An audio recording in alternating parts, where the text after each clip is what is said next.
Hello and welcome. I'm Suma Katauka and you're watching the World Report on NewsX World. Let's take a look at the top headlines of this hour. According to New Zealand police statements, authorities have ordered evacuations across low-lying parts of New Zealand's North Island after heavy rain and strong winds caused flooding, landslides and road closures, with police confirming man is missing after being swept away with his vehicle, while National Forecaster Service has issued life-threatening weather warnings.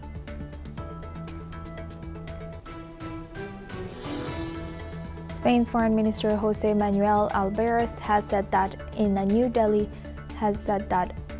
and Spain that a historic India-EU free trade deal is likely to be concluded within days, with European Commission President Ursula von der Leyen expected in India ahead of the January 27 summit to finalize the details, while India and Spain also discuss stronger defense ties.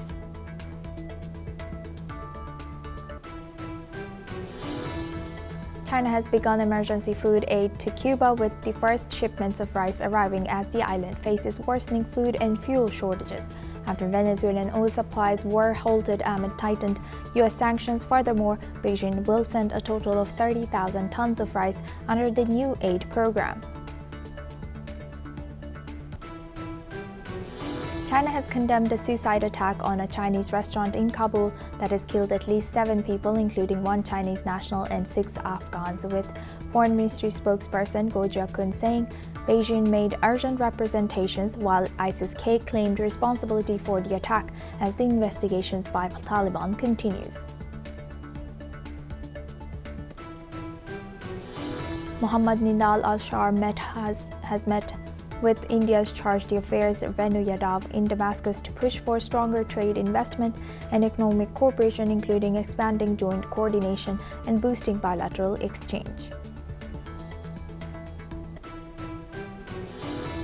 Amid the escalation between NATO and the US over Greenland, President Trump has again slammed NATO, saying he has saved the alliance from the ash heap of history.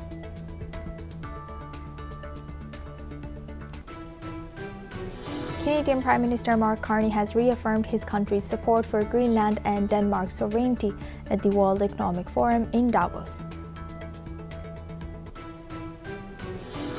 Venezuela's National Assembly President Jorge Rodriguez has announced broad reforms in the laws amid the new political context following the capture of Nicolas Maduro by the U.S. military operation earlier this month.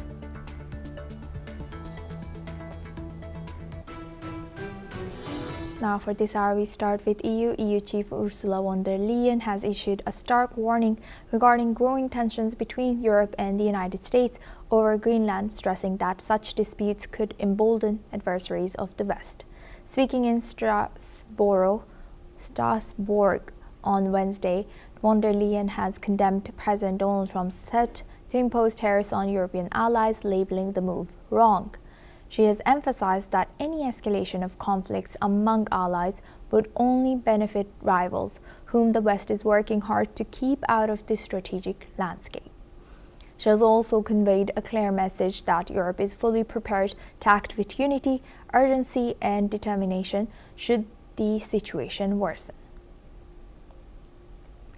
Now for this discussion, we welcome Dr. Satoru Nagao. He's a fellow at Hudson Institute, joins us live from Tokyo. Thank you very much, Dr. Nagao, for joining us. Now, as disputes and between, Greenland and not just Greenland, but over Greenland continue, do you think that the rift between NATO and some allies of Greenland and US was always there, or do you think this has just it's new? It is interesting part because anyway the people talk about the alliance of the NATO, but NATO is more than half of the military powers came from the United States. NATO rely on the United States. So that's why the meaning of NATO is the US improve the security in Europe. So military power itself hasn't changed if something the rift has happened between US and Europe. But that is a reality. But at the same time, it is also true that the alliance is facing the problem is beneficial for the enemy. So in this case, the remark of the EU side is true, I believe. But this Greenland issue has three aspects, and now both US and Europeans need to adjust that situation, which is firstly, of course, security. View from the security, Greenland is important now, and how to deal with this matter. Because, for example, the nuclear missile came from Russia, Kola Peninsula, crossing the Greenland, or the Arctic trade route is opening, and the submarine route to the eastern coast of the America is crossing the Greenland, Iceland, British, and now is the age of rare earths, and there are many rare earths. But big the island, but only the 50,000 population. It means that no one is taking this kind of resources or territories. That is true. So view from this security is very important. That is one thing. But another thing is America try to re-establish their influence in the American continent, and Greenland is part of the America, they think. So new type of the Monroe Doctrine, Europe should not intervene in the American continent. In this case, Greenland is part of it, America start to think. So that is one problem, but at the same time, the view from the American history, this is a common way. Firstly, the dominating America, after that, expanding influence to the others. So that's why they start to make America great again. The America start from American continent is understandable view from the history. But third aspect we cannot forget is this is right versus left. In these 8 countries send the troops to Greenland, of course 1 to the 15, not big military, try to contribute the security of the Greenland to sharing burden with the United States. But this attitude is the problem because this is part of America, the American thing, and another reason is all of the 8 countries is led by the left or middle governments. There is no far-right government or right government, so because despite President Trump believes that they are the so-called far-right side, so that's why the view from America and the current government, Europe's 8 countries' government are potential enemy, potential to become the left against the right. So that's why this is not comfortable. So, for example, the Italian government is close friend of the United States. Hungary also. This country did not join the troops in the Greenland. So why? Because they are close to the U.S. more. No, that is the situation. So this year is especially the midterm election, and President Trump needs to show the initiative to and create the image they are representative right and fight against the left. In this case, this Greenland issue is appealing point. They are fighting against left. That is really happening just now. So that's why the American attitude looks like a little bit provocative, showing the American flag on the Greenland again and again as SNS. Why America provoke? Because they are looking to the American voters, the right-wing American voters, and come on, I am the representative of your opinion. Something like that is, especially the election year, this is very important. Thank you, Dr. Nagao, for sharing that. And Dr. Nagao, do you think that there could have been any other way that, U.S. or President Trump could have eyed Greenland, or he could have raised concerns about Greenland's sovereignty and safety and how strategic importance Greenland holds in any other way? Why the way he's doing it's so provocative, and it's like a bullying? Of course, Greenland is important. I have already mentioned some, but this is missile route against the US, or submarine route against the US, or the trade route because of the ice is melting, and source of rare earth, that is also true. All of these rely on the Greenland. But during the Cold War, U.S.-Soviet Cold War that time the European allies has a relatively big military, and America also has a big military against Soviet. So that's why the main battle zone is more western side. But anyways, even if that age, the line of the Greenland, Iceland, British or Norway, these are lying as the main line to stop the Soviets' approach to the eastern coast of America. So now the more smaller military is deploying because of all of these countries shrink their military lesser than half. So that's why indeed there are much wider zones. No one can patrol. Patrol is not fluent like in the past, something like that. So that's why this is the area that they need to strengthen military power. That is true. And indeed, China is a new actor in this region. In the past, China is a small country not involved in the Arctic issue, but now that they are try to buy the former U.S. base in Greenland, or they have already sent nuclear submarines, people doubt it, and in the negotiation with Russia, they have already got the right to use the Russian naval base in the coastline of the Arctic. So that's why China is coming to this region, because China need to deal with the US. They are thinking last September, when China holds a military parade, that time the China's leader leading the Russia, North Korea, Pakistan, Belarus, Myanmar, all of the anti-US group China is leading. So why China did not hide this intention is, of course, because China is arrogant. China want to be the leading country of this anti-US group. So that's why China's attitude is very clear against the United States. They need to approach the eastern coast of the United States, and Greenland is a part of it. So that's why now Greenland is matter. That is true. And if the Greenland-Denmark relation is a little complicated and Greenland want to become the independent, in this case, Greenland is a very small country and they accept more investment from China could happen. That is also true. So that's why in this Greenland, the future is uncertain. That's why America try to take the Greenland to make the Greenland stable situation for the security of the United States. Something like that is the background reality of the US is thinking, I think. Thank you very much, Dr. Nagao, for sharing that insight. Now we move on to our next news. U.S. Treasury Secretary Scott Bessent has urged Europeans to avoid reflexive anger and instead sit down with U.S. President Donald Trump to hear his arguments about acquiring Greenland. Speaking ahead of Trump's arrival at the World Economic Forum in Davos, Bessent has suggested that European leaders take a moment to listen to Trump's perspective before reacting. The statement comes amid rising tensions over Trump's repeated threats to seize Greenland, which is part of Denmark. European leaders, including French President Emmanuel Macron, have strongly condemned Trump's move, calling it new colonialism.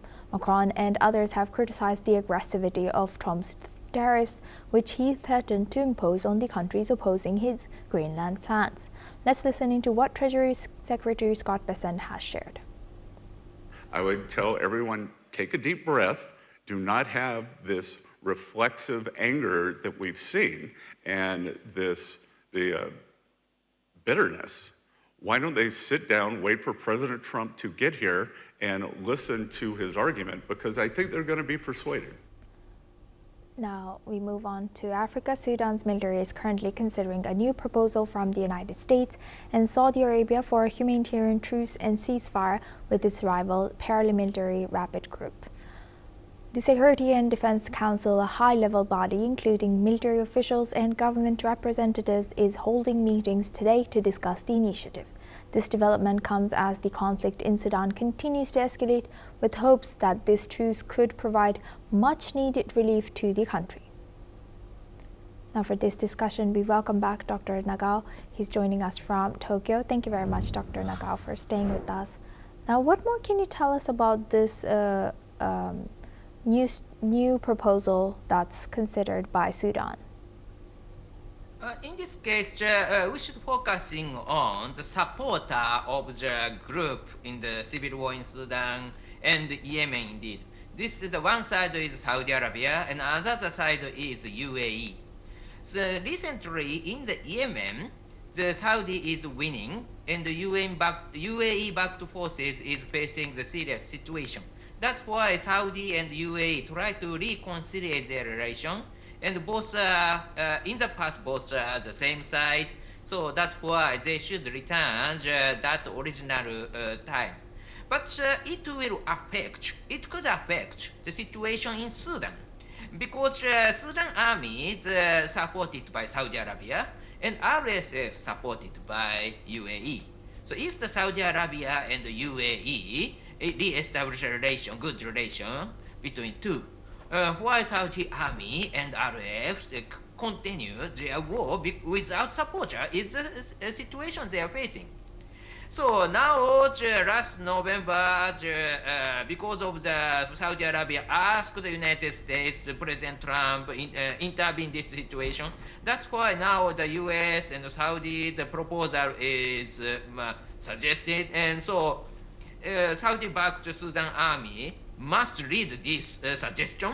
That is the situation. So that's why it has moved. And if the UAE withdraws their support to the RSF in Sudan and another group in the Yemen, so in this case, view from the support, there is a possibility this ceasefire is a powerful ceasefire suggestion.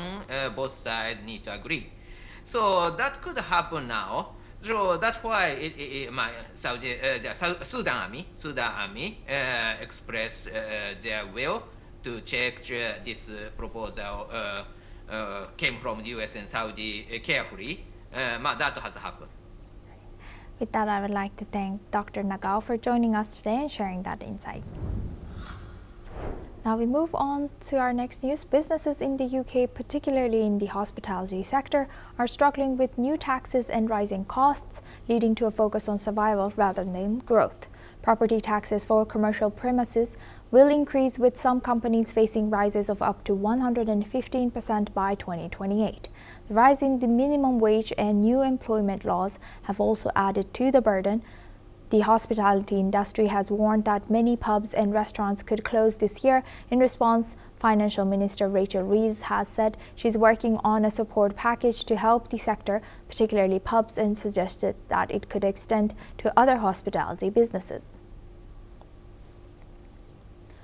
Now for this discussion, we welcome Ms. Mitali Nikore. She is an economist, joins us live from New Delhi. Thank you very much, Ms. Nikore, for joining us. Welcome to NewsX World.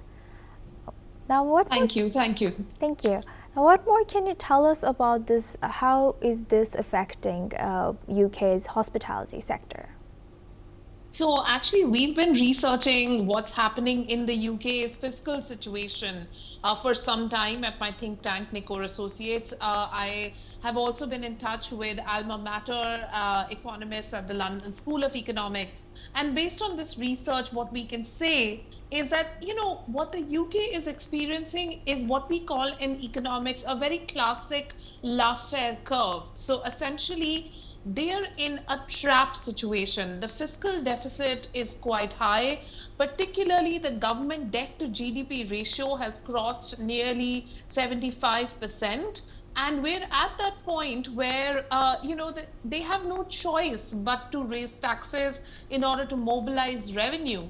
But the fallout of raising these taxes is that people are getting demotivated and people are thinking about leaving the UK economy. Anyone who can afford to or is able to, especially amongst the high income groups, is already doing it. And now with the new retail taxes coming in, the entire sector, which was actually generating the maximum number of jobs, is coming under the scanner. Right. And Ms. Nikore, So how effective could this government support package be in, helping out? So at this point in time, one really needs to think that what is the best way of financing the deficit, rather than thinking about sectoral support packages. Because while this particular set of taxes primarily, affects the hospitality industry and the retail industry, there are other taxes which are being raised in the UK to finance the debt. And I think at this point in time, what the UK really needs more than a sector support package is a debt restructuring package. They really need to see what are the different revenue sources that they can test out to actually reduce the debt burden on, on the UK taxpayer. And really, there are so many instruments that are available in international markets, for example, for refinancing government debt. But also the UK really needs to think about growth, because by imposing such high taxes, they are actually scuttling growth. But what they actually need to be doing is thinking about investing in sectors where growth is required. So I think with debt restructuring and borrowing and concessional financing, it might actually be a better idea as opposed to just giving sectoral support packages. And building on your answer, so what impact does the UK's debt level have on many things, including investor confidence and both the government and private sector? So if we look at the structure of the UK debt, that is where, really the entire question lies. Is any country's debt, when we're looking at it, if the country's debt is largely held domestically, then, investors are not that worried, because then they know that even if that debt is held domestically, the country can always print money and they can actually get out of that debt. However, in the case of the UK, the debt is not primarily held domestically. There is a lot of foreign debt that the UK does have, particularly with the UAE and China and Europe and the US. So therefore, it is important in this case for the UK to think about debt restructuring and work with its, work with the countries, with the lenders to actually work on this debt restructuring space. And how could this high debt levels influence the Bank of England's decision on interest rates, also monetary policy moving forward? So basically, when we think about monetary policy, the main rule of thumb is that we don't raise interest rates, we reduce interest rates when the debt levels become very high. But every time interest rates are reduced, it does lead to inflationary pressure. And what the UK is also experiencing at this point in time is a massive cost of living crisis. And food inflation is at an all-time high.